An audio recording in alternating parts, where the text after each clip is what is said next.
اللهم صل على سيدنا ومولانا محمد وعلى سيدنا علي وسيدتنا فاطمة وسيدتنا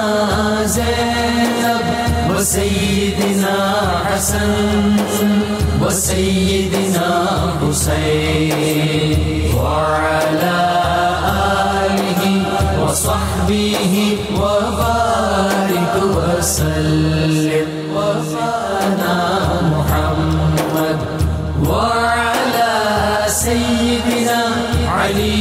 وسيدنا الحمدللہ رب العالمین والصلاة والسلام علی سید الانبیاء والمرسلین اللہم صلی علی سیدنا و مولانا محمد وعلی آلہ واصحابہ وبارک وسلم وصلی علیہ۔ دنیا کے تمام دیکھنے والوں کو، تمام چاہنے والوں کو، تمام پیار کرنے والوں کو، اور جہاں جہاں تک اس وقت میری آواز کو سنا اور مجھے دیکھا جا رہا ہے، جنید اقبال کی جانب سے انتہائی محبت کے ساتھ السلام علیکم۔ ایک بار پھر ناظرین، آپ کو پر نور صبح میں صبح نور کے ساتھ میں دل کی گہرائیوں سے خوش آمدید کہتا ہوں، اور آئیے بلا توقف چلتے ہیں حضرت ابو انیس محمد برکت علی علیہ رحمہ کی تالیف اسماء النبی الکریم صلی اللہ علیہ وآلہ وسلم سے رسول اللہ صلی اللہ علیہ وآلہ وسلم کا ایک اسم مبارک پڑھنے اور سننے کی سعادت حاصل کرتے ہیں۔ سیدنا الشارع صلی اللہ علیہ وآلہ وسلم،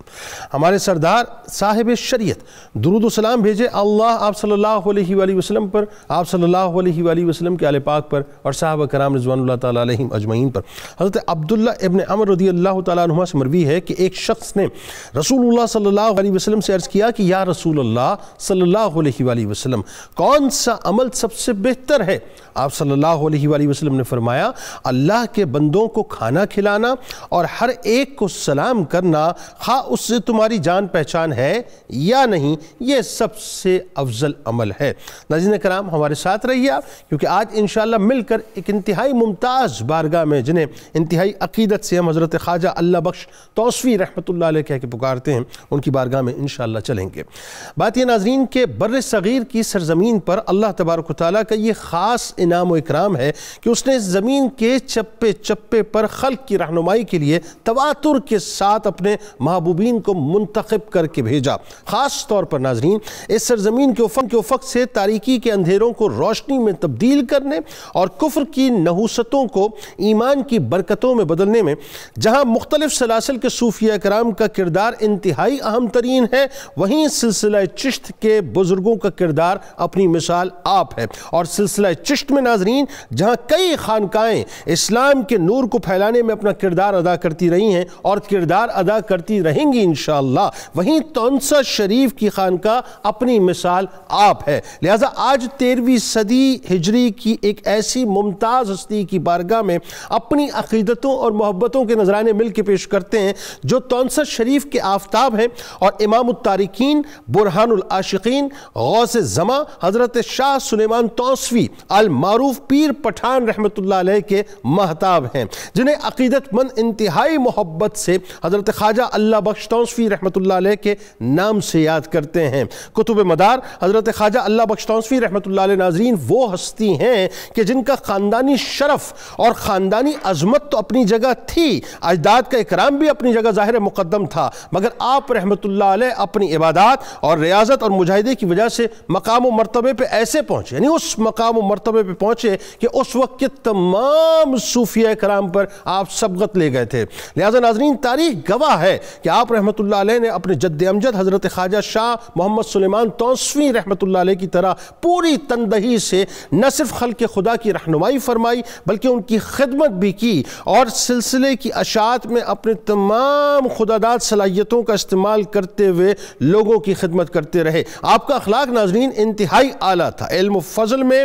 علم و عمل میں، لطف و کرم میں، زہد و تقوی میں آپ ایک مجسمے کی صورت نظر آتے تھے۔ کریم النفس تھے، انتہائی کریم النفس تھے۔ دشمن ہو یا دوست ہو، جو بھی آپ سے شرف ملاقات حاصل کرتا آپ کے اخلاق سے آپ کا گرویدہ ہو جایا کرتا تھا، اور آپ کے اخلاق اس کے دل پر بہت اثر کیا کرتے تھے۔ ہر ایک سے آپ خندہ پیشانی سے ملا کرتے تھے، غریبوں اور بے کسوں کی طرف ناظرین آپ خصوصی توجہ فرمایا کرتے تھے۔ آپ رحمت اللہ علیہ کی نظر میں ناظرین اہل دنیا کی ذرہ برابر بھی وقت نہ تھی، چونکہ غریب نواز کے لائق لاڈلے تھے، اس لیے بے حد غریب نواز تھے۔ غیر مسلم آپ رحمۃ اللہ علیہ کی ناظرین نگاہ کرم سے اسلام کے نور سے منور ہو جایا کرتے تھے۔ ایک وہ وقت تھا ناظرین، اب میں آپ کو بڑی کمال ایک بات بتاؤں کہ ایک وہ وقت تھا جب دن رات میں آپ کئی پوشاک پہنا کرتے تھے اور قیمتی گھوڑے رکھا کرتے تھے، یعنی شاہانہ انداز آپ کا ہوا کرتا تھا۔ پھر اپنے دادا حضرت پیر پٹھان رحمۃ اللہ علیہ کے سلسلے کا منصب سنبھالتے ہی وہ وقت آ گیا کہ سادہ سا پیراہن آپ کے لیے کافی تھا،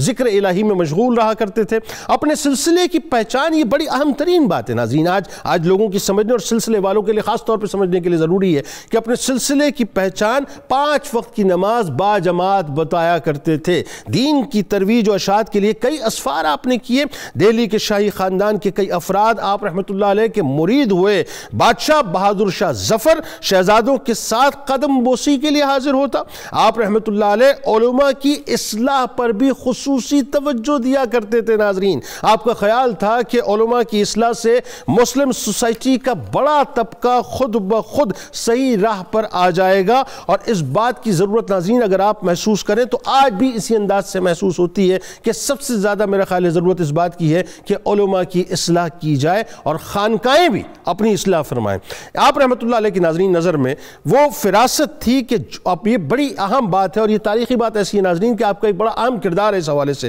کہ وہ فراست تھی کہ جھوٹے مدعی نبوت کے فتنے کے اٹھنے سے پہلے ناظرین اپنی خانقاہ سے آپ نے اس فتنے کے خلاف آواز اٹھائی۔ تعمیرات کا آپ کو بے حد شوق تھا، کونسا شریف کیا، چشتیہ شریف کیا، پاک پتن کیا، اس میں آپ نے مساجد، خانقاہیں، لنگر خانے، سرائے خانے بنائے، اور ایسی طرز کے بنوائے ناظرین کہ اس وقت کے ماہرین بھی انگشت بدندہ رہ جائیں۔ بس یوں سمجھ لیں کہ جہاں انسان سازی آپ کا شوق تھا، وہاں تعمیر سازی جو ہے وہ بھی آپ کا ساتھ شوق تھا۔ یہ آغاز کرتے ہیں ناظرین، اور انہی تعمیری باتوں کو لے کر 3 شخصیات ہمارے ساتھ اس وقت موجود ہیں جو یقینی تعارف کی محتاج نہیں ہیں۔ پہلی شخصیت ممتاز عالم دین ہمارے بزرگ ہیں جناب پروفیسر محمد سعید احمد خان صاحب تشریف فرمائیں۔ دوسری شخصیت ممتاز اسکالر ہمارے بزرگ ہیں جناب ڈاکٹر شبیر احمد جامی صاحب تشریف فرمائیں۔ تیسری شخصیت ممتاز اسکالر سید ہے ماشاءاللہ جناب ڈاکٹر سید حامد فاروق بخاری صاحب ہمارے ساتھ تشریف فرمائیں۔ تینوں احباب کو السلام علیکم، خوش آمدید۔ آغاز کرتے ہیں پروفیسر آپ سے، بڑی کمال شخصیت ہیں صاحب، بڑی میٹھی شخصیت، تو ویسے بھی سلسلہ چشت کی مٹھاس تو جب ہم چشت کہتے ہیں تو ایسا لگتا ہے کہ کسی نے کوئی میٹھی شے جو ہے منہ میں گھول دی ہے، ایسا لگتا ہے شہد گھول دیا ہے۔ آغاز کیجئے جی، سب سے پہلے بتائیے سلسلہ چشت میں توسہ شریف کی جو خانقاہ، ایک تو بنیادی طور پر اس کا مقام، پھر حضرت شاہ اللہ بخش تونسوی رحمۃ اللہ علیہ کا جو خاندانی بنیادی تعارف ہے، اور آپ رحمۃ اللہ علیہ کی جو دنیاوی اور باطنی تعلیم و تربیت کیسے ہوئی؟ بسم اللہ الرحمن الرحیم، اللہم صلی علی محمد وعلی آل محمد وبارک وسلم۔ بہت شکریہ محترم جنید صاحب۔ اللہ رب العزت نے قرآن کریم میں حکم دیا کہ وَلْتَكُمْ مِنْكُمْ أُمَّةٌ يَدْعُونَ إِلَى الْخَيْرِ يَأْمُرُونَ بِالْمَعْرُوفِ وَيَنْهَوْنَ عَنِ الْمُنْكَرِ۔ سبحان اہل ایمان میں ایک جماعت ایسی ہونی چاہیے جو نیکی کا حکم دے، برائی سے روکے، اور پھر یہ وہ جماعت ہے کہ اس کو اللہ رب العزت کی طرف سے فلاح کا تمغہ عطا کر دیا گیا ہے۔ اور حقیقی معنوں میں جنوبی ایشیا میں، اس بر صغیر میں جن علماء نے ہماری قسمتیں بدلی، جن کی بدولت آج ہم اپنے آپ کو خوش نصیب سمجھتے ہیں کہ ہمیں کلمہ طیبہ نصیب ہوا ہے، یہ ان علماء کا مرہون منت ہے جنہوں نے تقوی و طہارت کو،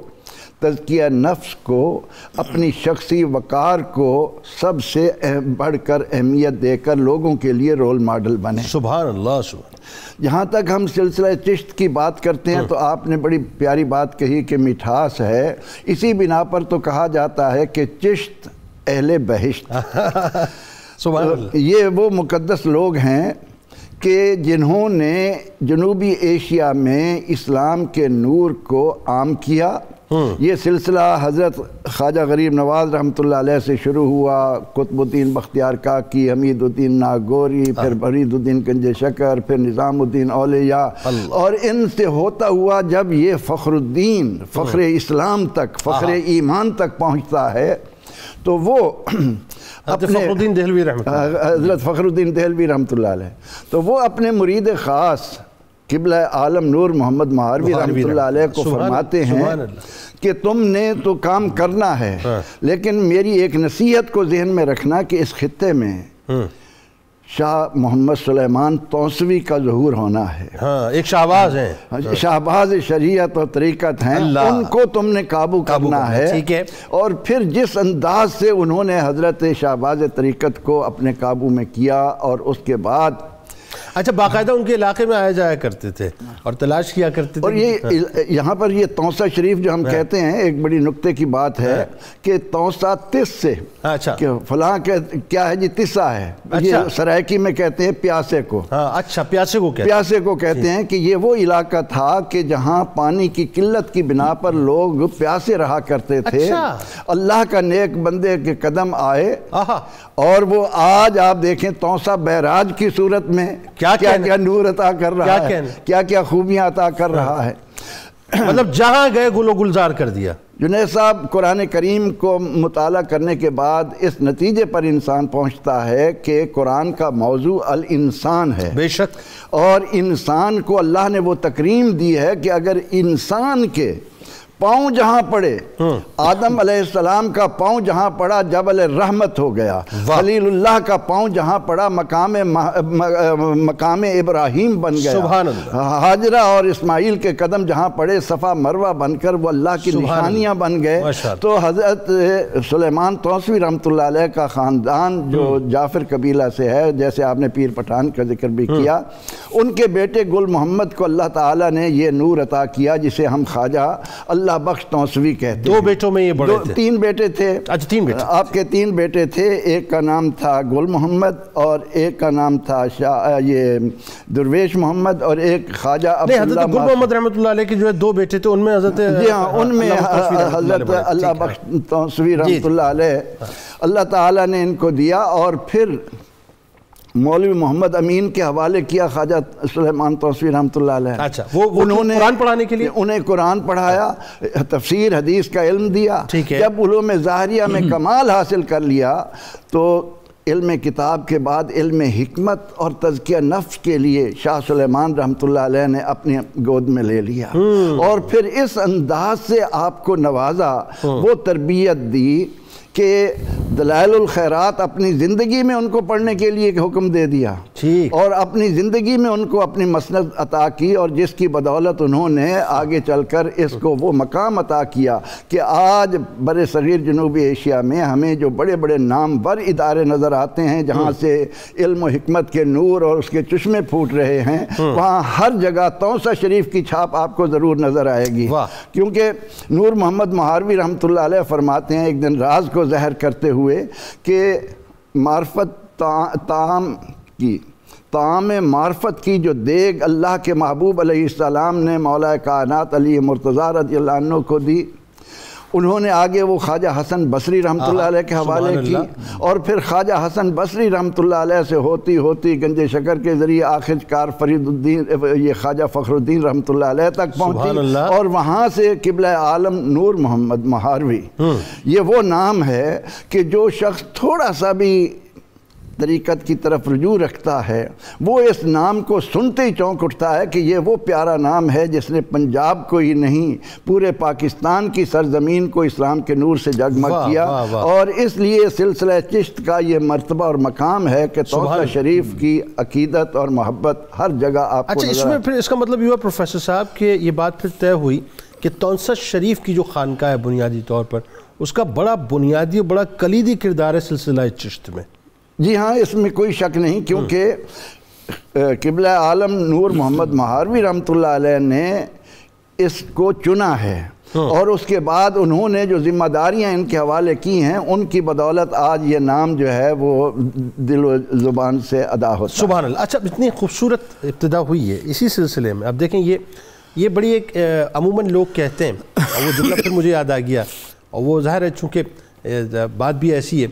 کہ اولاد سے زیادہ اولاد کی اولاد پیاری ہوتی ہے. یہ بالکل اس طرح کی بات ہے جیسے دودھ سے زیادہ انسان کو ملائی پیاری ہوتی ہے. تو جو توجہ حضرت گل محمد رحمۃ اللہ علیہ پہ آپ کی حضرت شاہ سلیمان توسوی رحمۃ اللہ علیہ کی رہی, اس سے کہیں زیادہ آپ کی نظر جو ہے حضرت اللہ بخش توسوی رحمۃ اللہ علیہ پہ رہی. تو بچپن میں اب ایک واقعہ ہو رہا ہے کہ جہاں پہ آپ شدید بیمار ہو جاتے ہیں, اور پھر ظاہر ہے اس کے بعد ایک استخارے کی صورت آتی ہے, اس میں ایک بشارت آتی ہے. وہ پورا واقعہ ایک تو آپ ہمیں بتائیے, کیونکہ وہیں سے پتہ چل گیا تھا کہ اب ہونے والا کیا ہے. دوسرا کچھ ذکر پروفیسر صاحب نے کیا، میں چاہتا ہوں اس پہ ڈیٹیل آپ گفتگو کریں کہ اپنی حیات میں دادا کا اپنے پوتے کو دلائل الخیرات شریف کی اجازت دے دینا، پھر مطلب ان کی طرف سے پڑھایا جانا، پھر جو شجرے تھے ان پر دستخط جو ہے وہ ان کی طرف سے کرنا، بڑی بات ہے، یہ بتائیے ذرا۔ بسم اللہ الرحمن الرحیم۔ سلسلہ چشت کے بہت بڑے آفتاب کا چونکہ تذکرہ ہو رہا ہے، سلسلہ چشت کے بارے میں شاہ ولی اللہ رحمۃ اللہ علیہ نے فرمایا کہ اللہ تعالیٰ نے ہر سلسلے کو امتیازات دیے ہیں، ان کو جو 3 امتیازات ملے ہیں وہ بہت نرالے ہیں۔ اچھا وہ کیا؟ پہلا امتیاز تو یہ ہے کہ ان کے ہاں عشق بہت زیادہ ہے۔ اللہ۔ دوسرا امتیاز ان کے ہاں یہ ہے کہ ان کے ہاں عمل اور شریعت کی پابندی بھی حد سے زیادہ ہے۔ کیا کہنے، سبحان اللہ۔ تیسرا ان کے ہاں ہے وحدت الوجود اور محبت ذات حق کا فیض۔ بات ان تینوں باتوں کے علاوہ اور چاہیے کیا جینے کو؟ یہ جو ایک رنگ تھا نا اس سلسلے میں، اس وجہ سے جو آپ کہہ رہے تھے کہ ان کے سنتے ہی مٹھاس آتی ہے اور طبیعت کے اندر ایک گہری رمق اور گہرائی فیل ہوتی ہے، تو وجہ یہ تھی کہ عشق آپ کو پتہ ہے کہ جہاں اپنے قدم جماتا ہے تو اس کے آثار بھی بہت گہرے ہوتے ہیں۔ کیا کہنے؟ وہ صرف ظاہر نہیں بدلتا بلکہ باطن بدلتا ہے، بے شک، اور بالکل بندے کو ایک لمحے میں وہاں تک لے جاتا ہے جہاں تک برسوں کی محنت بھی کام نہیں آتی۔ اللہ۔ تو اس وجہ سے سلسلہ چشتیہ میں ایک رنگ رہا ہے۔ خواجہ سلیمان توسوی رحمۃ اللہ علیہ کے تذکرہ نگار آپ کی شخصیت کا فطری ظرف دے کر، جن کو خواجہ فخر الدین دہلوی صاحب نے قبلہ عالم کی باقاعدہ ڈپٹی لگائی کہ ایک شہباز کو آپ پکڑیں، قابو کرنا ہے، تو لگتا یہ کہ جیسے بابا فرید صاحب نے خواجہ نظام الدین کو اپنی آغوش میں لیا اور وہاں سلسلہ چشتیہ کا وہ عروج نظر آتا ہے۔ سبحان اللہ۔ یہی متاخرین میں عروج خواجہ سلیمان توسوی جب قبلہ عالم کے دامن سے وہ بستہ ہوئے نظر آتا ہے۔ سبحان اللہ۔ قبلہ عالم خود فرماتے ہیں کہ میں نے یہ سلیمان توسوی پر وہ توجہ بھی کی ہے کہ اگر میں کسی اور پر کرتا تو وہ بالکل مجذوب ہو جاتا، لیکن اتنی توجہ کے بعد بھی میں پوچھتا جی کچھ اور بھی چاہیے تو کہتے تھے اور کچھ آپ کے پاس ہے تو اور بھی دیں، یعنی سالے کی، یعنی سب کچھ انڈیلنے کے باوجود بھی حل من مزید کی کیفیت نظر آتی، یعنی روحانی ظرف کتنا آپ کا جو ہے اتنا اعلیٰ تھا، اس کی گہرائی اور گہرائی، اور آپ عالم بھی اپنے زمانے کے بہت بڑے تھے، بلکہ کہتے ہیں کہ آپ کے ہاں 500 کے قریب تو مدرسین تھے، تو جہاں مدرسین کے اتنا تمتمہ ہو اور بڑے بڑے روحانی لوگ اور علماء، اور آپ کی خانقاہ کے ہاں نظم بھی بہت بڑا تھا، پھر اس نظم کو اٹھانا یہ خواجہ اللہ بخش توسوی کا کام، یہ بڑا کام۔ تو بلکہ شروع میں جیسے آپ نے کہا کہ خواجہ گل محمد صاحب جو آپ کے والد صاحب تھے تو آپ بچپن میں بیمار ہو گئے خواجہ اللہ بخش صاحب، تو امید نہیں تھی کہ دوبارہ صحت یاب ہوں گے، تو ان کے والد گل محمد نے اپنے ہی ایک والد کے خلیفہ اور مرید کو کہا،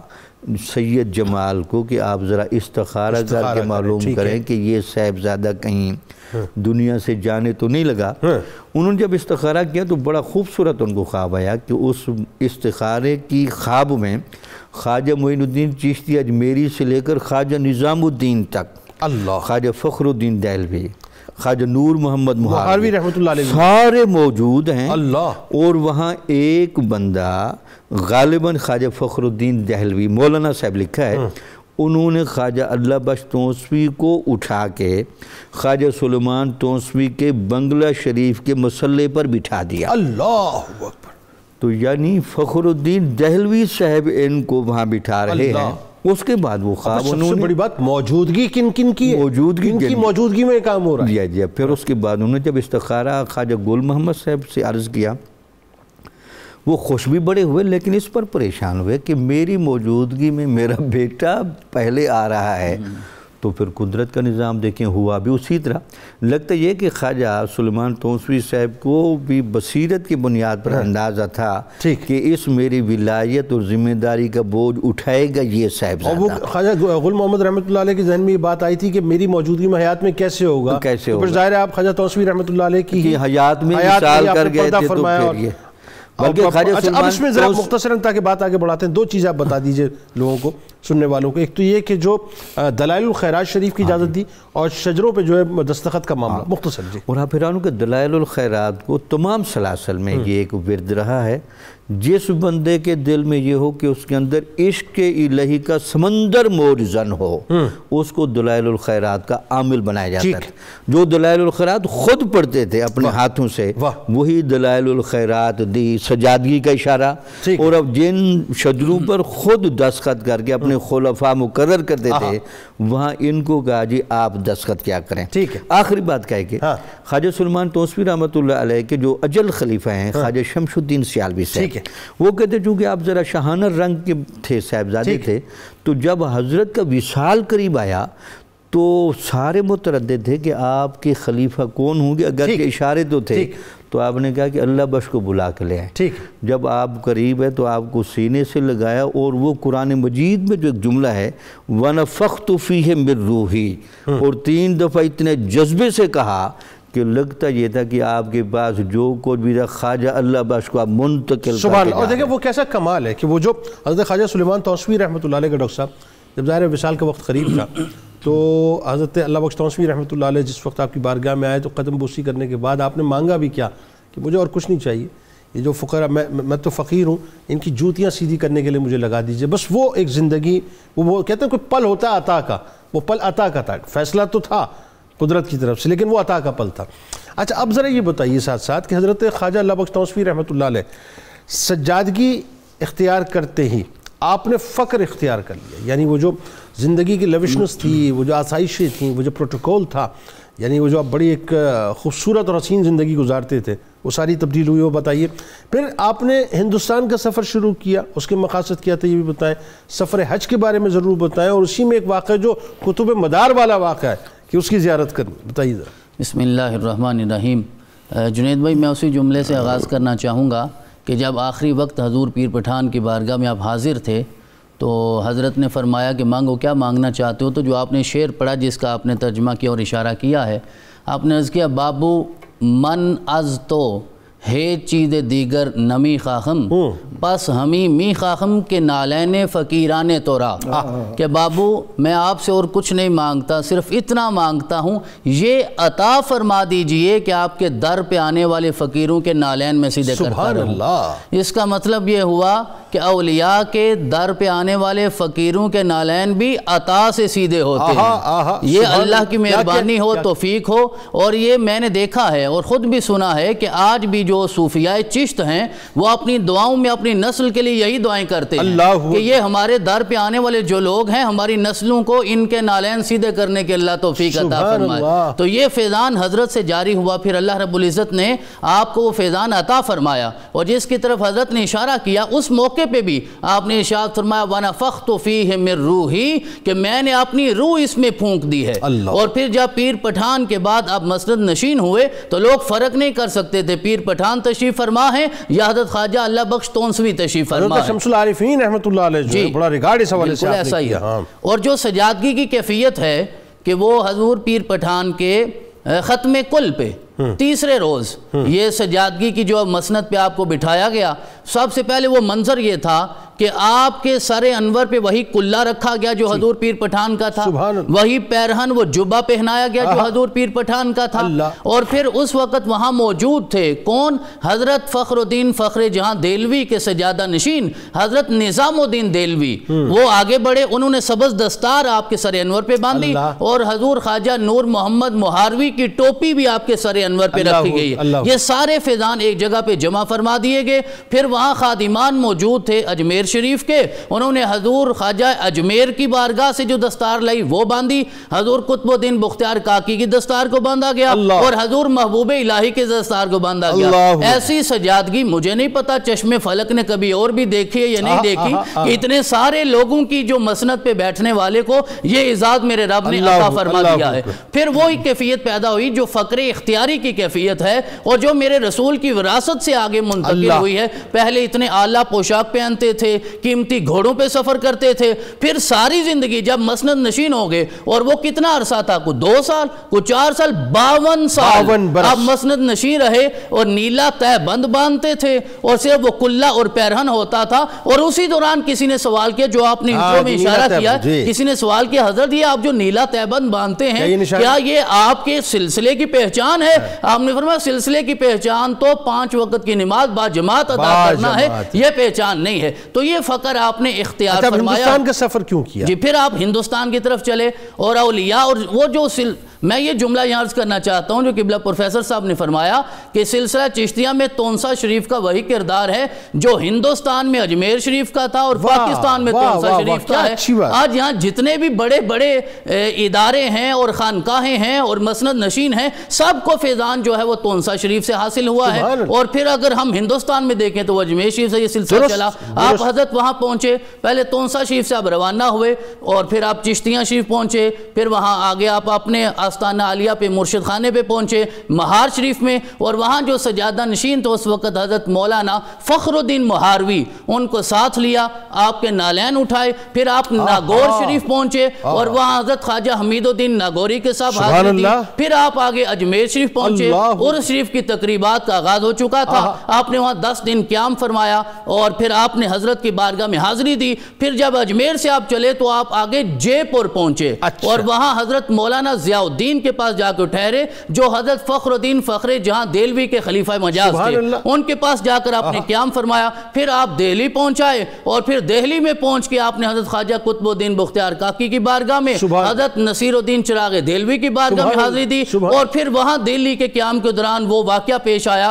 کہ بہادر شاہ ظفر آپ کی زیارت پر پہنچا۔ لیکن یہ سلسلہ چشت میں یہ بھی شان موجود رہی ہے کہ استغنا دنیا داروں سے ہمیشہ، آپ دوسرے دروازے سے نکل گئے۔ پھر خادموں نے عرض کیا حضرت وہ تو صرف زیارت کے لیے آیا ہے، آپ پھر دوبارہ تشریف لائے، آپ نے شفقت فرمائی، پھر آپ نے حضرت محبوب الہی کی بارگاہ میں حاضری دی، اور وہ حاضریاں پیش کرنے کے بعد آپ واپس تشریف لے آئے۔ جب آپ واپس آتے ہیں پھر 1299 ہجری میں آپ نے سفر حج کا ارادہ فرمایا، جس کو مرآت العاشقین میں حضرت شاہ شمس الدین سیالوی نے بڑی تفصیل سے لکھا ہے۔ آپ حج کے لیے رخصت ہوئے، اور پھر پہلے آپ اجمیر میں پہنچے ہیں، پھر بمبے میں پہنچے ہیں، پھر اپنے اکابر کی بارگاہ میں وہاں حاضری دیا جا کے آپ نے 80 لوگ ساتھ لیے ہیں، اور اتنا عرصہ 1270 ہجری میں آپ نے سفر ہندوستان کیا، 1299 میں حج کیا، 29 سال انتظار کیا کہ اتنا زیادہ راہ اکٹھا ہو سکے کہ میں اللہ کے مہمانوں کی خدمت کر سکوں۔ اس میں بھی یہ تھا کہ لوگوں کو جو ہے وہ سپورٹ کیا حج کے پیسوں کے معاملے میں، سفر کے معاملے میں، اور بری اور بیری دونوں راستے تھے۔ زیادہ راہ کے انتظار میں آپ نے 30 سال صرف کیے ہیں، اور پھر آپ جب وہاں سے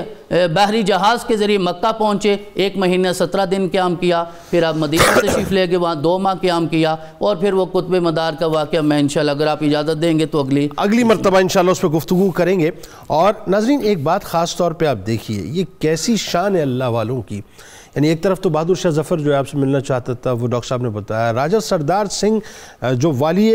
بیکانیر تھا وہ بھی آپ سے ملنا چاہتا تھا، آپ کی خدمت میں حاضر ہونا چاہتا تھا، آپ نے اس سے ملاقات نہیں فرمائی۔ ناظرین یعنی دنیا نہیں چاہیے صاحب، دنیا بہت ہے، دنیا نہیں چاہیے، یہ اللہ والوں کی شان ناظرین بڑی کمال ہے۔ تونسا شریف پہ اللہ تعالیٰ اپنا خاص فضل اور رحمتوں کا نزول فرمائے۔ ہمارے ساتھ رہیے، سرکار علیہ السلام کی بارگاہ میں درود پاک کا نذرانہ پیش کرتے ہیں، اور جب لوٹیں گے انشاءاللہ ناظرین تو آپ کو بتلائیں گے کہ آپ کے اخلاق اور معمولات کیا بہت ضروری ہے۔ آج صوفیہ کے اخلاق اور ان کے معمولات کو سمجھنا ناظرین، ہمیں جو کچھ ملے گا یہ ذہن میں رکھیے گا، یہ صوفیہ کی زندگیاں جو ہیں ہمارے لیے اصل میں مشعل راہ ہیں۔ درود پاک۔ اللہم صلی علی سیدنا و مولانا محمد وعلی سیدنا علی و سیدتنا فاطمہ و سیدتنا زینب و سیدنا حسن و سیدنا حسین وعلی وصحبه وبارك وسلم وبارك اللهم صل على سيدنا ومولانا محمد وعلى سيدنا علي وسيدتنا فاطمة وسيدتنا زينب وسيدنا حسن وسيدنا حسين وعلى آله وصحبه وبارك وسلم فاطمة وسيدتنا زينب وسيدنا حسن وسيدنا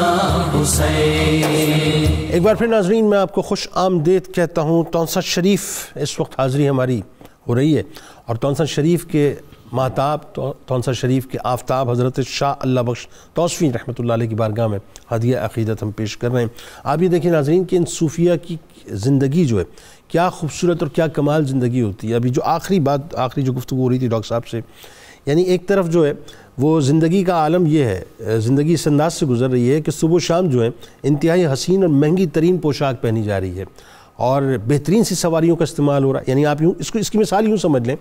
کہ اس وقت کے جو بہترین گھوڑے تھے ناظرین، یعنی آج کے دور کی جو بہترین گاڑیاں ہو سکتی ہیں، جو 2 فٹ 2.5 فٹ اونچی گاڑیاں ہو سکتی ہیں ناظرین، وہ بہترین گاڑیاں آپ یوں کر لیجئے اس وقت کے بہترین گھوڑے تھے. اور آج کے جو برانڈڈ کپڑے آپ یوں کہہ لیجئے، جو برانڈز بڑے بڑے برانڈز ہوتے ہیں ناظرین، جن کو لوگ چاہتے ہیں کہ ان کے کپڑے پہنیں، آپ یہ سمجھ لیجئے کہ ویسی پوشاک جو ہے وہ آپ پہنا کرتے تھے. لیکن وہی بات ہے، مسند نشین ہوتے ہی، مسند سنبھالتے ہی، منصب سنبھالتے ہی وہ جو آپ نے اختیاری فقر اختیار کیا ناظرین، وہ کیا کمال ہے. یہ ہیں بنیادی طور پہ صوفیہ کی تعلیمات. پروفیسر صاحب وہیں سے بات کا آغاز کرتے ہیں، چونکہ یہ بھی ایک آپ کی معمولات میں ہی شامل تھا. آپ کے اخلاق کریمانہ اور آپ کے معمولات بتائیے اس بارے میں. حضرت خواجہ اللہ بخش رحمۃ اللہ تعالیٰ علیہ زمین پر چلتے پھرتے سنت مصطفیٰ صلی اللہ علیہ وسلم کا پیکر بن کر سبحان اللہ سبحان اللہ. ہمیں یہ یاد رکھنا چاہیے کہ یہ وہ خانقاہیں ہیں جو انگریز کے بوئے ہوئے بیج سے پہلے کی ہیں. ٹھیک. اور ان لوگوں نے، ان مقدس ہستیوں نے عوام کے اندر جس انداز سے اسلام کی محبت ڈالی، اسلام کے لیے نمونہ بنے، اس کا ایک بہترین سلسلہ حضرت خواجہ اللہ بخش رحمۃ اللہ علیہ کی زندگی میں ہمیں نظر آتا ہے. درست. ان کے مد نظر حضور علیہ الصلوۃ والتسلیم کا ایک تو یہ ارشاد کہ تم میں سب سے بہتر وہ ہے جس کے اخلاق سب سے اچھے ہیں. درست. پھر یہ کہ آپ صلی اللہ علیہ وسلم نے تبلیغ کرنے والوں کی ذمہ داری لگائی کہ بشروا ولا تنفروا، خوشخبریاں سناؤ، نفرتیں مت بانٹو، یسروا ولا تعسروا، لوگوں کے لیے آسانیاں پیدا کرو، مشکلات پیدا نہ کرو. اس کا یہ پیکر تھے، کریم النفس تھے، خوش اخلاق تھے. دشمن یا دوست جو بھی ملنے کے لیے آتا آپ کے اخلاق کا گہرا نقش اپنی ذات پر لے کر جاتا. واہ. اور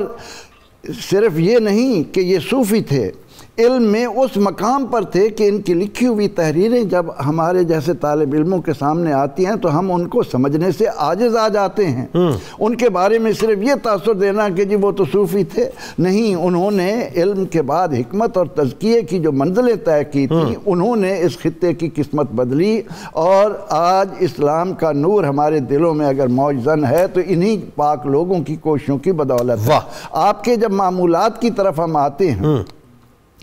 تو ہم یہ دیکھتے ہیں کہ آپ کی عشاء کے بعد پوری رات ذکر الہی میں گزر رہی ہے. واہ. اور فجر کے وقت آپ جماعت کے ساتھ نماز ادا کرنے کے لیے مسجد میں آتے، نماز ادا کرنے کے بعد کچھ دیر تک آپ معمولات کو پورا کرتے، اور اس کے بعد خواجہ توسفی رحمۃ اللہ علیہ کے روضہ انور پر ان کے مزار پر حاضری آپ کا شعار تھا. اللہ. اور اس کے بعد پھر آ کر آپ عوام کے ساتھ ملتے، پھر دوپہر کو قیلولہ ہوتا تھا، اس کے بعد ظہر سے لے کر فجر کی نماز تک. اور اس میں ہم دیکھتے ہیں کہ مغرب کی نماز کے بعد بھی وہ خواجہ توسفی رحمۃ اللہ علیہ کے مزار پر بھی، اور انہیں معلوم ہے کہ اگر ہم نے اپنے اندر علم و عمل کی یہ شمع جلائے رکھنا ہے تو ان سے ہمیں کسب فیض کرنا ہوگا، ان کے پاس جانا ہوگا. تو آپ نے اپنے اخلاق کے ذریعے لوگوں کے دلوں کے اندر تاثیر پیدا کی، لوگ اسلام کی طرف آئے. تو آج جب ہم ان ہستیوں کا ذکر کرتے ہیں تو محض اس لیے نہیں کہ ان کو ہم یاد کر رہے ہیں، بلکہ ہمارے سامنے یہ بات آتی ہے کہ اتنے بڑے عالم، عمل کے پیکر، اور اس کے بعد اخلاق ایسا کہ لوگوں کو خود بخود وہ جیسے کہا کہ دعائی یہ مانگی تھی کہ اے اللہ اس در پر آنے والوں کی ہم جوتیاں اٹھاتے رہیں، ان کے ساتھ ہم محبت کرتے رہیں۔ تو مخلوق خدا کے ساتھ آپ کی یہ محبت، اور پھر یہ کہ بے قصوں اور غریبوں کے لیے، یہ بڑی اہم بات ہے، بتائیے ذرا خدمت خلق کا جو جذبہ تھا آپ کا۔ خدمت خلق کا جذبہ اتنا تھا کہ خود اس وقت تک نہیں کھاتے تھے جب تک وہاں آئے ہوئے تمام لوگوں کو پہلے کھلا نہیں لیتے تھے۔ جب آپ کے پاس کسی کی ضرورت کا علم ہوتا، آپ سب سے بڑھ کر اس کی ضرورت کو پورا کرنے کی طرف لگتے، جب ان کی ضرورتیں پوری کر لیتے تو پھر اپنے اہل و عیال کے ساتھ بیٹھ کر کھانا۔ اچھا ایک اور بات دیکھیے نا آپ خاص طور پہ، یعنی رات کو اللہ کو منانا، دن میں ظاہر ہے روزے سے رہنا، پھر وہی خلق کی خدمت کرنا، پھر غیر مسلم خاص طور پہ جو ہے وہ آپ کی طرف بڑے متوجہ ہوتے تھے، اور جو آپ کی طرف متوجہ ہوتا تھا پھر وہ ایمان لائے بغیر جو ہے رہ نہیں سکتا تھا۔ مجھے وہ یاد آ گیا کہ ایک مرتبہ سید پیر علی شاہ صاحب رحمۃ اللہ علیہ نے اپنی مجلس میں حضرت اللہ بخش توسوی رحمۃ اللہ علیہ کے بارے میں جو فرمایا تھا ڈاکٹر صاحب کہ خواجہ اللہ بخش کی نظر میں اہل دنیا کی ذرہ برابر وقت اور قدر نہ تھی، وہ بیحد غریب نواز تھے، بیحد غریب نواز تھے، اور فرماتے ہیں کہ دنیا داروں کو بہت حقیر اور بے مقدار سمجھتے تھے، اور اس معاملے میں خواجہ اللہ بخش کے برابر کوئی فقیر دیکھا نہ سنا گیا۔ اب ذرا آپ نے بتانا ہے کہ حضرت اللہ بخش توسوی رحمۃ اللہ علیہ کی جو اصلاحی کوششیں تھیں، اور خاص طور پہ میرا خیال ہے بڑی ریلیونٹ ہے آج کے لیے بات یہ کہ علماء کی جو ہے وہ خاص طور پہ آپ اصلاح فرمایا کرتے تھے تحریک کی صورت میں، اور فتنہ قادیانیت کے خلاف آپ نے بڑا جہاد کیا۔ میرا خیال ہے علماء کی اصلاح انہوں نے فرمائی، آج تو خانقاہوں کی اصلاح کی بھی ضرورت ہے، بتائیے ذرا۔ بسم اللہ الرحمن الرحیم۔ تصوف کی ابتدا اور تصوف کا ارتقاء چلتے چلتے جب یہاں خواجہ اللہ بخش توسوی کی شکل میں ہمیں نظر آتا ہے، صوفی ہمیشہ ایمان کے اندر محبت کو شامل کرتا ہے، خشک ایمان کا وہ قائل نہیں، جب تک ایمان میں محبت نہ ہو اور جب تک علم کے ساتھ تزکیہ نہ ہو تو یہ مطمئن نہیں ہوتا۔ سبحان کیا تو یہی وجہ تھی کہ جب ان لوگوں نے صرف علم کو زیادہ اہمیت دے دی اور پھر تزکیہ کو اپنی زندگی میں داخل نہ کیا، درست فرما، تو اس علم نے ہمیشہ اصلاح پیدا نہیں کی۔ اس میں کوئی شک نہیں کہ علم کا جو ایک طریقہ کار ہے وہ افہام و تفہیم کے لیے، معلومات کے منتقل کرنے کے لیے تو ضروری ہے، لیکن جب تک علم دینے والا خود متقی نہ ہو تو علم وہ اثرات پیدا نہیں کرتا، چونکہ علم کے ساتھ ہمیشہ تاثیر ہونی چاہیے۔ جیسے آج بہت سے لوگ سو کالڈ متجددین جو ہیں، وہ اسکالرز جو ہیں، وہ بہکے ہوئے ہیں، کیونکہ تقویٰ نہیں ہے، صرف علم ہے، اس کی وجہ شیطانیت غالب ہے، اور شیطانیت غالب آ جاتی۔ دوسرا، ہمیشہ انہوں نے علم اور عمل کا جو تعلق انہوں نے رکھا ہے، اس میں داتا صاحب نے بھی لکھا ہے کہ بڑا گہرا توازن چاہیے۔ اگر آپ علم پر محنت زیادہ کریں اور عمل نہ کریں، اس سے بھی شیطان حملہ کرتا ہے۔ اگر آپ خود عملی کا شکار ہو جائیں اور علم کے بغیر رہیں، اس سے بھی بڑے بگاڑ پیدا ہوتے ہیں۔ دوسری وجہ یہ ہوتی ہے کہ جو صوفی ہوتے ہیں نا، ذکر، اذکار اور تزکیہ نفس سے اپنے قلب و روح میں اتنی گہری تاثیر رکھتا ہے کہ غیر مسلم بھی کھچے بغیر نہیں رہتا۔ وہ کھچتا کیوں ہے؟ چونکہ اس کے پاس ایک سودا تھا، الستو بربکم قالوا بلا کا، جو سویا ہوا ہے۔ ولی کے پاس وہ سودا اس کے چہرے سے نکل رہا ہے، تو اس کو سوئی ہوئی چنگاری جب اس سے اٹیچ ہوتی ہے تو وہ لپکتا ہے۔ وہ کہتے میرے گھر کی بات ہے جو میرے پاس نہیں ہے، ٹھیک ہے؟ تو کہتے آپ جب گزرتے تھے تو ایک ہندو جوتیاں گاڑتا تھا، تو وہ آپ کو جب دیکھتا تھا کھڑا ہو جاتا، وہ ایک سرائکی میں جملہ کو بھلے کو بھلی، یعنی بھلے کو ہی بھلا لگتا ہے، بھلے کو ہی بھلا لگتا ہے، ہاں، یعنی آپ بھلے ہیں، یعنی بھلے کا ہی بھلا ہو، آپ اچھے، آپ کو سب اچھا لگتا ہے، آپ سب اچھا لگتا ہے، تو پھر آپ بھی اس کے ساتھ ذرا خیر خیریت کے جملے کہتے چلے جاتے تھے۔ بعد میں کہتے ہیں کہ وہ بندہ باطنی طور پر مسلمان ہو گیا، لیکن چونکہ اس علاقے کی روایت کے مطابق اسلام ظاہر نہ کر سکا، ان لوگوں نے جا کر اس کو جب جلانا چاہتے وہ نہ جلا، تو آپ نے کہا یہ بندہ مسلمان تھا، اس کو مسلمانوں کے پاس دفن ہے۔ سبحان اللہ۔ اس کے بعد پھر آپ نے ہمیشہ علماء پر بڑا گہرا زور دیا کہ علماء عمل کی طرف ہیں۔ خانقاہوں پر آپ نے بڑا زور دیا کہ سجادگی کے ساتھ آپ وہ صوفیانہ تمام روایات لے کر آئیں۔ بلکہ آپ کے بارے میں ایک مشہور جملہ جو میں نے سنا ہے، وہ یہ کہتا ہے کسی عالم نے آپ سے کہا جی تصوف کیا ہوتا ہے، تو آپ نے کہا جی آپ 5 گھنٹے مسلے پر بیٹھنا قبول کر لیں اور صرف ذکر کریں، پھر کچھ عرصے کے بعد مجھے بتانا جی تصوف کیا ہوتا ہے، پھر آپ خود بتائیں گے، پھر خود بتائیں گے کیا ہوتا ہے۔ یعنی ایک بات جو بڑی اہم ہے کہ آپ یہ سمجھتے تھے کہ مسلم سوسائٹی کی اصلاح کے لیے سب سے کلیدی کردار ہی علماء کا ہے، انہوں نے اپنا ظاہر و باطن ایک کرنا ہے، بڑا آپ نے اس کے اوپر کام کیا، ایسا ہی ہوا نا؟ اس کے علاوہ پھر جو ایسے فتنے اٹھ رہے تھے جن کو ہم افراط و تفریط پر مبنی بھی کہہ سکتے ہیں اور کھلی گمراہی اور کفر پر بھی مبنی کہہ سکتے ہیں، ان تمام کی اصلاح پر بھی آپ نے بڑا زور دیا۔ آپ یہ دیکھیں نا، فتنہ قادیانیت آپ 1826 میں آپ کی ولادت ہوتی ہے اور اس کے بعد ظاہر 1857 جنگ آزادی ہے، اور یہ بالکل ایگزیکٹلی 19ویں صدی کے وسط میں جو ہے یہ فتنہ اٹھا ہے، لیکن آپ نے پہلے ہی جو ہے فتنے کے جو بانی تھے اس نے کتاب لکھی ہے تذکرہ مادی، اس میں وہ ایک واقعہ لکھتا ہے جی میں نے اپنی 4 کتابیں یہ براہین احمدیہ کی خواجہ اللہ بخش توسوی کے پاس بھیجی ہیں، لیکن مجھے بڑی حیرانگی ہوئی کہ یہ کتابیں جب وہاں پہنچے انہوں نے کتابیں پھاڑ کر واپس کر لی ہیں اور انہوں نے یہ جملے لکھ کر بھیجے جن ہمیں اللہ اور اللہ کے رسول کے فرمان اور ہمارے مشائخ کے ملفوظات کافی ہیں، ہمیں نہ کسی نئے مہدی کی ضرورت ہے، نہ مجدد کی ضرورت ہے اور نہ کسی نئے نبی کی ضرورت ہے۔ یعنی آپ نے پہلے تو اس فتنے کے اٹھنے سے پہلے خانقاہ سے آواز بلند کی، اور جب باقاعدہ اس فتنے کے اٹھانے والے نے اپنی کتب بھیجیں تو تاریخی حیثیت میں آپ واحد شخصیت پہلی ہیں جنہوں نے اس کو چاک کر کے واپس آپ کی نگاہ بصیرت دیکھ رہی تھی کہ یہ ایک بہت بڑا فتنہ سر اٹھا رہا ہے جو کسی دن اسلام سے انحراف کا بہت بڑا سبب بن جائے گا۔ بات آگے بڑھاتے ہیں ڈاکٹر صاحب، ظاہر ہے بہت بڑا کام ہے آپ کا، بہت بڑا کام ہے اور اس میں کوئی دوسری رائے نہیں ہے، لیکن وہی بات کہ میں جب ابھی ابتدا میں ایک جملہ عرض کر رہا تھا، انسان سازی بھی کی آپ نے اور مکان سازی کا بھی آپ کو بڑا شوق تھا، اور تونسا شریف کا کہا ہی جاتا ہے، روایتوں میں آتا ہے کہ جی آدھا شہر تقریباً جو ہے وہ آپ کی تعمیرات پر مبنی ہے۔ ایک تو آپ نے یہ بتانا ہے کہ آپ کا جو تعمیرات کا شوق تھا وہ کس درجے کا تھا اور اس کا مقصد کیا تھا بنیادی طور پہ، دوسرا آپ رحمۃ اللہ علیہ کے محاسن بتانے، لیکن آغاز کیجئے کتب مدار والا جو واقعہ ہے وہاں سے۔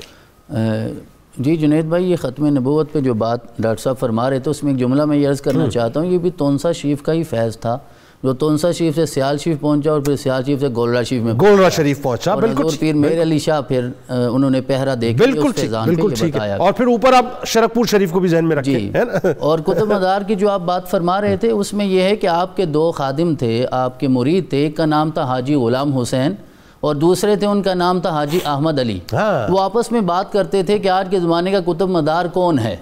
تو فیصلہ یہ ہوا کہ حضرت کی بارگاہ میں عرض کرتے ہیں، آپ کی بارگاہ میں حاضر ہو، تو آپ نے فرمایا جب میں حج پہ جاؤں گا نا تو وہاں تمہیں پتہ چلے گا، یہاں میں تمہیں جواب نہیں دوں گا۔ تو ایک دوسرے سے پوچھتے انتظار کرتے کہ جب بھی حضرت حج پہ تشریف لے جائیں گے تو ہم نے بھی ساتھ جانا ہے۔ بالآخر وہ لمحہ آ گیا اور یہ دونوں ہستیاں بھی ساتھ آپ کے تشریف لے گئیں، اور وہاں کہتے ہیں جب ہم مکہ شریف پہنچے تو ہم نماز ادا کر رہے تھے اور ہم آپس میں شاید وہ بات ذہن سے کہیں ماب ہو چکی تھی، کچھ اور لوگ آپس میں باتیں کر رہے تھے کہ ہم نے سنا ہے کہ کتب مدار جو ہے نا آج کل مکہ میں آیا ہوا ہے تو ہم اسے دیکھنا چاہتے ہیں، اس کی زیارت کرنا چاہتے ہیں۔ ہماری توجہ اس طرف ہوئی، نماز مکمل کی، ہم بھی اسی طرف چل پڑے جہاں وہ لوگ جا رہے تھے۔ ہم جب آخر میں پہنچے تو ہم نے دیکھا یہ جس ہستی کی زیارت کے لیے آئے وہ تو میرے پیر و مرشد ہیں، وہ تو حضرت خواجہ اللہ بخش توسوی کی ذات گرامی ہے۔ تو آپ نے اپنا مقام ظاہر نہ کیا تاکہ جب تک میں اللہ اور اس کے رسول کی بارگاہ میں حاضر نہ ہو جاؤں۔ اور جو تعمیرات کی آپ نے بات کی، وہ تونسا شریف ہو، وہ چشتیاں شریف ہو، وہ پاک پتن شریف ہو، آپ کی ذہنی صناعیت کا آئینہ دار ہیں وہ ساری عمارتیں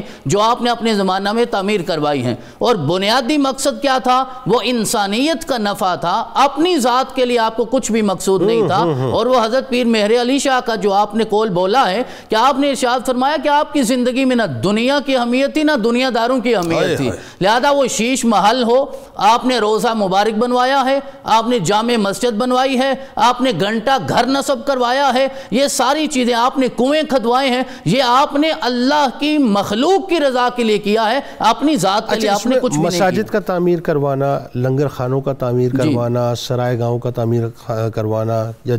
دیگر جو کنویں وغیرہ آپ نے کھدوائے, تو وہ مقصد کوئی اور دنیا داری تو کہیں نہیں تھا اس کے اندر, بالکل ایسا مقصد نہیں تھا, اور یہ انسانیت کا نفع مقصود تھا, اور آپ نے اس پہ عمل کر کے دکھایا. اور 3 چیزیں اس میں بہت اہم ہیں. ایک تو آپ نے جو روزہ تعمیر کروایا, روزے کے اندر آپ نے سنگ مرمر لگوایا, گنبد کے اندر سنگ مرمر لگوایا. پھر آپ نے اس جگہ جو فرش بنوایا, فرش پہ بھی سنگ مرمر لگوایا, اور روزہ کے اندر جو 12 دری آج بھی موجود ہے اس پہ بھی سنگ مرمر لگا ہوا. یہ آپ کی ذہنی انجینئرنگ اور صنعیت کی علامت ہے کہ آپ صرف روایتی سجادہ نشین نہیں تھے, آپ درایتی سجادہ نشین بھی تھے. آپ شعوری طور پہ فیصلہ فرمانے کی اہمیت بھی رکھتے تھے, اور آپ نے وہ فیصلہ فرمایا. پھر آپ نے گھنٹہ گھر نصب کیا ہوا تھا جو جامع مسجد کی جنوبی کونا پہ تھا, اور اس کا مقصد یہ تھا کہ ہر 15 منٹ بعد اس سے ایک آواز آتی تھی اور لوگوں کو والعصر ان الانسان لفی خسر کا احساس ہو جاتا تھا کہ وقت گزرتا جا رہا ہے اور انسان کتنا غافل ہے.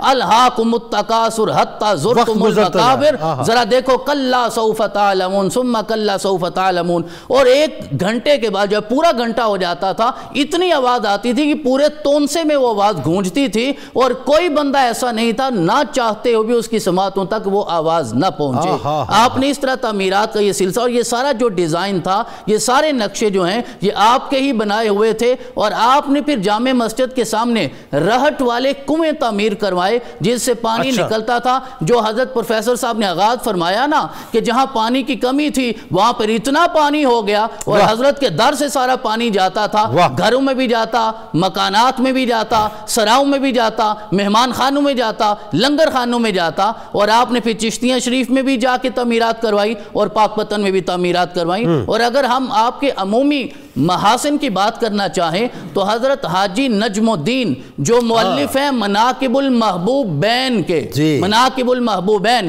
یہ 2 محبوبوں کے مناقب پہ ہے, حضور قبلہ عالم خواجہ نور محمد مہاروی اور حضور پیر پٹھان رحمت اللہ علیہما, ان کے مناقب پہ آپ نے وہ کتاب لکھی. وہ کہتے ہیں کہ حضرت کا وصال ہو گیا پیر پٹھان کا, تو آپ کے وصال کے بعد میں آپ کی بارگاہ میں حاضری کے لیے جا رہا تھا, تو رستے میں حضرت حافظ جمال الدین کے پاس رکا جو حضور قبلہ عالم خواجہ نور محمد مہاروی کے خلیفہ تھے. وہاں مجھے اپنے ایک پیر بھائی ملے, وہ بھی پٹھان پیر بھائی تھے, عمر خان ان کا نام تھا, افغان سے تھے. تو میرے دل میں وہی وسوسے تھے جو ایک سجادہ نشین کے بعد ہوا کرتے ہیں. تو میں ان کے پاس بیٹھا تو عمر خان کہنے لگے میں نے خواب میں دیکھا ہے کہ حضور پیر پٹھان نے اپنے پوتے خواجہ اللہ بخش تونسوی کو اٹھایا ہے, سینے کا ساتھ لگایا ہوا ہے, اور آپ کا قد بڑھتا جا رہا ہے, اور اپنا دہن آپ کے دہن پہ رکھ کے پھونک مار کے کہتے ہیں وَنَفَخْتُ فِيهِ مِن رُوحِي. اور آخری جملہ یہ ہے, یہ صرف سلسلہ چشتیہ کے سجادہ نشین نہیں ہے, سلسلہ چشتیہ ہو, سلسلہ قادریہ ہو,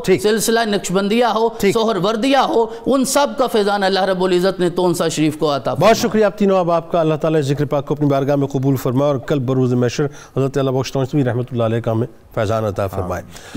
ناظرین کرام, اب خراج عقیدت پیش کرتے ہیں ایک ایسی ممتاز شخصیت کو جو سینئر صحافی, معروف کالم نگار, فیڈرل یونین آف جرنلسٹ کے رہنما, جو انڈو پاک میں صحافت کے میدان کے عظیم ترین ستارے ہیں, جنہیں دنیا جناب سید انور کدوائی رحمۃ اللہ علیہ کے نام سے یاد کرتی ہے. 23 دسمبر 2016 کو جد و جہد مسلسل کا ایک طویل سفر طے کر کر اس جہان فانی سے کوچ کرنے والے جناب سید انور کدوائی رحمۃ اللہ علیہ کے اجداد ہندوستان میں قاضی القضاء تھے. بڑی توجہ سے ناظرین سنیے, بڑی ممتاز شخصیت ہیں. آپ رحمۃ اللہ علیہ کے دادا وزیر الدین کدوائی کے علاوہ مولانا عبد الماجد دریا آبادی رحمۃ اللہ علیہ, اس کے ساتھ ساتھ مشہور شاعر شوق کدوائی رحمۃ اللہ علیہ جناب, اور اس کے ساتھ ساتھ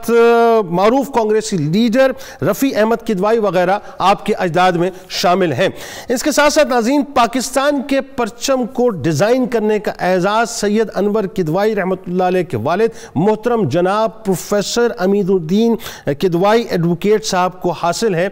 جسے قائد اعظم محمد علی جناح رحمۃ اللہ علیہ نے منظور کیا. سید انور کدوائی رحمۃ اللہ علیہ صحافت کے شعبے میں انتہائی درخشاں باب اپنے ساتھ رکھتے تھے. ناظرین بے شمار کتابوں کے مصنف رہے, ان میں شہباز پاکستان, علامہ شاہ احمد نورانی رحمۃ اللہ علیہ پر کتاب ہے, درویش سیاستدان کے نام سے ایک کتاب ہے, اس کے ساتھ ساتھ ڈپٹی برکت علی خان کے نام سے ایک کتاب ہے, انتخابات کے نام سے ایک کتاب ہے. ناظرین اس کے علاوہ کئی اور کتب موجود ہیں. سید انور کدوائی رحمۃ اللہ علیہ نے ناظرین اپنی اپنی صحافتی سرگرمیاں صرف ملکی سطح پر ہی انجام نہیں دیں بلکہ بین الاقوامی سطح پر بھی آپ نے اپنی سرگرمیوں کو انجام دیا۔ اندرا گاندھی کیا بال ٹھاکرے، کیا ملیشیا کے وزیر اعظم مہاتیر محمد، سب سے ہی آپ کی ملاقاتیں رہیں اور سبھی کے آپ نے انٹرویوز کیے۔ اسی طرح ناظرین، صدر ایوب سے لے کر پچھلے دور حکومت تک تمام ہی وزرائے اعظم اور صدور کے انٹرویوز، ملاقاتیں اور ذاتی تعلقات آپ کے ان کے ساتھ رہے۔ مولانا عبدالستار خان نیازی رحمۃ اللہ علیہ اور مولانا شاہ احمد نورانی رحمۃ اللہ علیہ سے آپ کا ایک ذاتی قسم کا تعلق تھا طویل عرصے تک۔ ناظرین، چونکہ ظاہر ہے آپ اپنی صحافتی سرگرمیاں جو انجام دیتے رہے تو طویل عرصے تک آپ نوائے وقت میں اپنی خدمات انجام دیتے رہے اور مرحوم مجید نظامی سے بھی آپ کے بہت قریبی تعلقات تھے۔ آپ رحمۃ اللہ علیہ نے ناظرین تقسیم ہند کے بعد، اب یہ بڑی ایک خوبصورت سی بات ہے اور ظاہر ہے آپ عینی شاہد ہیں اس واقعے کے کہ اپنی آنکھوں سے آپ نے وہ جلوس بھی دیکھا جو قائد اعظم رحمۃ اللہ علیہ کی قیادت میں نکلا تھا، جہاں فضا ہر طرف قائد اعظم زندہ باد کے نعروں سے گونج رہی تھی۔ اللہ تبارک و تعالیٰ نے حضرت سید انور کدوایی رحمۃ اللہ علیہ کو بہت بلند مقام عطا کیا تھا، اور کمال بات یہ ناظرین کہ آپ نے اپنی پوری صحافتی زندگی کے اندر کہیں بھی کمپرومائز نہیں کیا۔ یہ جو لوگ قلم اٹھا کر لکھتے ہیں یا قلم دبا کے لکھتے ہیں، سید انور کدوایی رحمۃ اللہ علیہ وہ صحافی ہیں کہ جنہوں نے جب بھی لکھا حق لکھا، سچ لکھا، وہ لکھا جو دل کی آواز تھی، وہ لکھا جو بالکل یوں سمجھ لیجئے کہ ایک روز روشن کی طرح آیا تھا۔ آپ نے کہیں بھی اپنی صحافتی سرگرمیوں میں یا اپنی خدمات کے اندر کہیں بھی کسی قسم کا کوئی کمپرومائز نہیں کیا۔ جو سچ تھا، جو حق سمجھا، بس وہی لوگوں کو بتایا۔ دعا ہے اللہ تبارک و تعالیٰ ان کے درجات کو بلند فرمائے، اور اللہ تبارک و تعالیٰ کل بروز محشر حضرت سید انور کدوایی رحمۃ اللہ علیہ کو سرکار مدینہ صلی اللہ علیہ وآلہ وسلم کی شفاعت نصیب فرمائے، آمین۔ آئیے چلتے ہیں کتاب الشفا کی جانب۔ مفلسی کا خاتمہ کیسے ہو آپ کو بتلاتے ہیں۔ روزانہ نماز فجر سے قبل اپنے گھر کے چاروں کونوں میں